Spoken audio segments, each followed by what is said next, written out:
Everyone, मैं हूं sub inspector साधना। और कई सारे लोगों ने मुझे मैसेज किया है कि उनका जो एमपी पुलिस वाला फिजिकल है, जो 3 इवेंट वाला, वो उनसे क्वालिफाई नहीं हो रहा है। मैंने अपना फिजिकल किया था तो मेरे टाइम पर भी 3 इवेंट ही थे, तो जिसमें रनिंग और लॉन्ग जंप और शॉर्ट पुट ही शामिल था। तो इससे पहले मैंने एक वीडियो बनाया था रनिंग के लिए। यदि आपकी रनिंग क्वालिफाई नहीं हो रही है तो आपको क्या करना है, उसमें कई सारे टिप्स बहुत ही अच्छे थे जो आपके काम में आते हैं। यदि आपका फिजिकल क्वालिफाई हो रहा है तो आपको वीडियो देखने की कोई आवश्यकता नहीं है। यदि आपका क्वालिफाई नहीं हो रहा है फिजिकल, तो फिर आपको देखने की आवश्यकता है, क्योंकि कई सारी ऐसी ट्रिक्स होती हैं जिसको हम लगा करके और हमारा जो फिजिकल है वो आसानी से क्वालिफाई किया जा सकता है। सिर्फ हमें कुछ छोटी छोटी चीज़ों का ख्याल रखना है। तो आज मैं आपके साथ शेयर करने वाली हूँ कि लॉन्ग जंप का सबसे पहले मैं आपको क्राइटेरिया बता देती हूँ। लड़कों के लिए 13 फीट लॉन्ग जंप करनी है और लड़कियों के लिए 10 फीट लॉन्ग जंप करना है। तो ये आपकी कैसे क्वालिफाई होगी, तो इसके लिए 5 या 6 पॉइंट हैं जिन पे आप यदि ध्यान रखेंगे तो आपका आसानी से क्वालिफाई हो जाएगा। क्योंकि अक्सर लोगों के साथ ये होता है कि यदि उनका पहला ही ट्रायल यदि उनका फाउल चला जाता है तो फिर उनका कॉन्फिडेंस लूज हो जाता है, तो दूसरा और तीसरा आपके फाउल होने के चांसेस 90% रहते हैं। क्योंकि हमारा कॉन्फिडेंस वहाँ बहुत ज़्यादा लूज हो जाता है कि अरे हमसे नहीं हो पा रहा, हमसे नहीं हो पाएगा। तो आपको कोशिश करनी है कि आपका पहली बार में ही आपका पहला जब ट्रायल है तो पहली बार में ही आपका क्वालिफाई हो जाए लॉन्ग जंप। तो सबसे पहले है आपका पॉइंट नंबर 1 जो आपको ध्यान रखना है कि आपकी जो स्प्रिंट है वो आपकी बहुत तेज होनी चाहिए। जब आप रनिंग करते हैं तो उसमें से सप्ताह में से एक दिन आप स्प्रिंट के लिए रखिए, जिसमें कि 100 मीटर और 50 मीटर की स्प्रिंट शामिल है।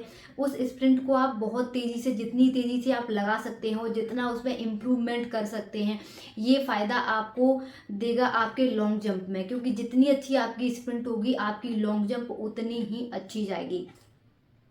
ठीक है। दूसरी चीज़ है, जो आपने देखा होगा जो स्प्रिंटर रहते हैं तो उनके जो कदम होते हैं वो बहुत लंबे नहीं खोलते हैं, वो अपने कदमों को, वो जल्दी जल्दी अपने कदमों का इस्तेमाल करते हैं। तो यहाँ भी आपको ये चीज़ ध्यान रखना है कि आपको लॉन्ग जंप देते समय आपको लंबे लंबे कदम नहीं खोलने हैं, छोटे छोटे कदम खोलने हैं, लेकिन तेज़ी से खोलने हैं, बहुत तेज़ी से आपको अपने कदम खोलने हैं। पहला जो पॉइंट है ध्यान रखने वाला वो आपके लिए ये है। दूसरा है कि जब आप शुरुआती दौर में अपनी तैयारी स्टार्ट करते हैं तो आपको उचकने में थोड़ी सी परेशानी रहती है, क्योंकि हम अक्सर आमतौर पर ऐसी चीज़ें नहीं करते हैं कि उचकना। भागना तो चलो, रनिंग वगैरह हम चलती रहती है कभी भी, लेकिन ये लॉन्ग जंप वगैरह हम नहीं करते हैं अपने जीवन में। तो उसके लिए आप ये करिए, जैसे कि लड़के हैं तो उनने 13 फीट कहाँ आ रहा है वो आप नाप के एक बंदे को वहाँ पर लकड़ी में, या तो आप कोई कपड़ा बांध के या फिर आप कोई बोरी बांध के उसको वहाँ पर खड़ा कर दीजिए, ऐसे लटका के, तो वो खड़ा रहेगा, ऐसे नीचे लटकेगा वो वाला पार्ट। तो आप दौड़ के जाइए और उसको ऊपर उछल के उसको सिर्फ टच करने की कोशिश कीजिए। यहाँ पर आप ये कोशिश मत करिए कि आप 13 फीट जा रहे हैं, 10 फीट जा रहे हैं या फिर 2 फीट जा रहे हैं, कितना भी जाएं, सिर्फ उस जो बोरी आपने बांध के लटका के रखी उसको वो आपको टच हो जाए। क्योंकि इससे क्या है, आपकी प्रैक्टिस जो है वो ऊंचा उचकने की हो जाएगी। तो जैसे जितना आप ऊंचा जाएंगे उतना ही, आपने देखा भी होगा, रॉकेट वाला नियम यहाँ पे लागू होता है।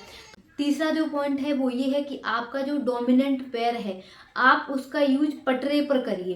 क्योंकि डोमिनेंट पैर का यूज जब आप पटरे पर करेंगे तो आप निश्चित ही आगे जाएंगे। अब आप ऐसे कैसे पता करेंगे कि आपका डोमिनेंट पैर कौन सा है? यदि आप राइट हैंड से लिखते हैं, राइट हैंड से खाते हैं, तो फिर आपका जो डोमिनेंट पैर रहेगा वो लेफ्ट रहेगा। तो आपका लेफ्ट पैर ही पटरे पर पड़ना चाहिए। आपका लेफ्ट पैर पड़ेगा तो आप बहुत आगे तक जाएंगे लॉन्ग जंप में। ठीक है। यदि आप लेफ्ट हैंड से लिखते हो और खाते हैं तो आपका डोमिनेंट पैर फिर राइट रहेगा। तो अगली चीज जो आती है वो ये है कि आप कदम गिन करके जाइए। जैसे कि आपका जो स्प्रिंट वाला जो एरिया रहता है 50 मीटर 100 मीटर वाला, उस पे आप पैर कदम गिन करके जाइए। जिससे कदम गिनने से, जैसे कि कोई 21 गिनते हैं, कोई 25 गिनते हैं, कोई 24 गिनते हैं, जो मैं गिनती थी वो मैं 21 गिनती थी अपने। तो इससे क्या रहता है कि जो आपका पैर है, जो डोमिनेंट पैर है आपका, वो आपको वहीं पर पड़ना चाहिए पटरे पे। तो जिससे क्या है, आपका फाउल होने के चांसेस आपके बहुत ज़्यादा रहेंगे और आपकी एक ही पैर से प्रैक्टिस हो जाएगी। तो ऐसा रहेगा तो आपके फाउल होने के चांसेस भी कम रहेंगे। क्योंकि मतलब नॉर्मल अब आप पैर नापेंगे कैसे, जैसे कि नॉर्मल आप जब स्प्रिंट लगाते हैं तो आपका कितना पैर खुलता है, जैसे किसी का इतना खुलता है, किसी का इतना खुलता है, तो उसी हिसाब से फिर आप कदम नाप करके आगे जाइए और उसी हिसाब से कदम नापिए, तो आपके फाउल होने के चांसेस बहुत कम रहेंगे। और जब भी आप प्रैक्टिस करते हैं तो आप थोड़ा सा पटरे पर थोड़ा सा पीछे ही करने की कोशिश कीजिए, कि मतलब आपका पीछे ही थोड़ा सा पड़े, क्योंकि जब हम बिल्कुल सटीक वहां पर करने की कोशिश करते हैं तो क्या रहता है, फाउल होने के चांसेस हमारे बढ़ जाते हैं। ठीक है। दूसरी चीज़ है कि हम कई सारे लोग या तो नंगे पैर देते हैं, देखा है मैंने गांव के जो लोग होते हैं वो नंगे पैर ये देते हैं, चाहे रनिंग हो या फिर उनकी लॉन्ग जंप हो। तो इसके लिए आप स्पाइक शूज का यूज करिए। मतलब आपने देखा होगा जो फुटबॉल प्लेयर रहते हैं वो कांटे वाले शूज पहनते हैं, या फिर जो क्रिकेट पे जो पिच पे दो प्लेयर्स रहते हैं वो भी कांटे वाले शूज का उपयोग करते हैं। तो आप कांटे वाले शूज का उपयोग करिए, उससे आपके फाउल होने के चांसेस बहुत कम रहते हैं और बहुत एक्यूरेट आपका लॉन्ग जंप जाता है। अब यहाँ पे ध्यान देने वाली बात ये है कि आपको उन शूज का यूज डेली में जब आप प्रैक्टिस करते हैं तब बिल्कुल भी नहीं करना है, क्योंकि उनसे इंजरी होने के चांसेस बहुत ज़्यादा रहते हैं। इंजरी उनसे बहुत जल्दी हो जाती है, आपका पैर उल्टा सीधा पड़ा और आपको इंजरी हुई, इसलिए आप उनसे डेली प्रैक्टिस नहीं करेंगे। डेली प्रैक्टिस आप जो भी शूज रनिंग में पहनते हैं उनका ही आप यूज करें, लेकिन दिन में 1 या 2 जंप आप स्पाइक से जरूर दीजिए, जिससे कि आपको उसकी हैबिट बनी रहेगी। और कोशिश करें कि जो आपका स्पाइक है वो बहुत टाइट रहे, जिससे कि इधर उधर पैर मुड़ने की आपकी संभावनाएं कम हो जाए, मतलब आपका पैर जिससे कि इधर उधर ना मुड़े। ठीक है। जिसके अलावा जैसे कि आप सप्ताह में आप जो ट्रायल देते हैं, या फिर जो भी जब भी आप ट्रायल जब भी आप देते हैं, सप्ताह में देते हैं, 15 दिन में देते हैं, तो आप स्पाइक से ही अपनी ट्रायल दें। और रनिंग स्पाइक से करने की कोशिश बिल्कुल भी ना करें, क्योंकि एक बार मैंने ट्रायल देने की कोशिश की थी, मेरा बहुत अच्छा टाइम जा रहा था, 2:44, 2:40, 2:45। तो मुझे लगा था कि अपन को थोड़ा सा और करना चाहिए, मतलब लालच बुरी बला है ऐसा करके। तो मैं उसी से मैं अपना ट्रायल दे रही थी, तो मेरा पैर मुड़ गया था और बहुत बच गया था, कि मतलब टूट सकता था मेरा पैर, इतना गंदा मुड़ा था। लेकिन भगवान की कृपा थी कि उस बार नहीं मुड़ा मेरा पैर और मैं यहाँ तक पहुँच गई।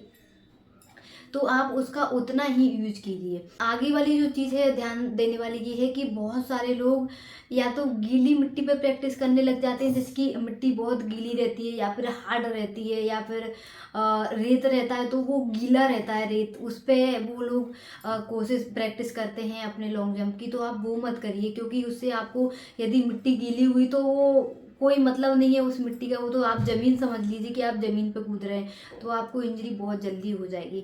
यदि आप रेत पर भी प्रैक्टिस करते हैं तो जो रेत है वो सूखा होना चाहिए, क्योंकि जब रेत सूखा रहेगा तभी आप जैसे कि आप कूदते हैं तो आप आगे चले जाएंगे रेत से, उससे इंजरी होने के चांसेस नहीं रहते हैं।